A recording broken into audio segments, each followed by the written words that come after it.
ನಗರದ ಬಿಜೈ ಕೆಪಿಟಿ ರಸ್ತೆಯಲ್ಲಿ ಭಾರೀ ಗುಡ್ಡ ಕುಸಿತ ಉಂಟಾದ ಘಟನೆ ಬುಧವಾರ ತಡರಾತ್ರಿ ನಡೆದಿದೆ.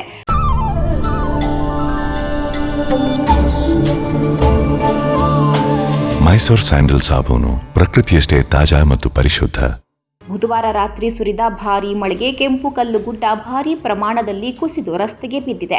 ಆದರೆ ರಾತ್ರಿ ವೇಳೆ ಘಟನೆ ನಡೆದಿದ್ದು ವಾಹನ ಸಂಚಾರವಿಲ್ಲದ ಪರಿಣಾಮ ಭಾರೀ ದುರಂತ ತಪ್ಪಿದಂತಾಗಿದೆ.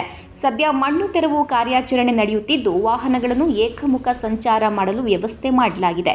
ಮಂಗಳೂರಿನ ಮೇರಿ ಹಿಲ್ನಲ್ಲಿರುವಂತಹ ವಿಕಾಸ್ ಕಾಲೇಜಿನ ಹಿಂಭಾಗದ ಕಾಂಪೌಂಡ್ ಕುಸಿದು ನಿಲ್ಲಿಸಿದ್ದಂಥ ದ್ವಿಚಕ್ರ ವಾಹನಗಳು ಹಾಗೂ ಇನೋವಾ ಕಾರು ಜಖಂಗೊಂಡಿದೆ. ಬುಧವಾರ ರಾತ್ರಿ 11:16ರ ಸುಮಾರಿಗೆ ಈ ದುರಂತ ಸಂಭವಿಸಿದೆ. ಈ ವಾಹನಗಳೆಲ್ಲವೂ ಗ್ಯಾರೇಜ್ಗೆ ಬಂದಿರುವ ವಾಹನಗಳು ಎಂದು ತಿಳಿದು ಬಂದಿದೆ. ಕಾಂಪೌಂಡ್ ಕುಸಿತದಿಂದ 17 ದ್ವಿಚಕ್ರ ವಾಹನಗಳು ಮತ್ತು 1 ಇನೋವಾ ಕಾರಿಗೆ ಹಾನಿಗೊಳಗಾಗಿದೆ.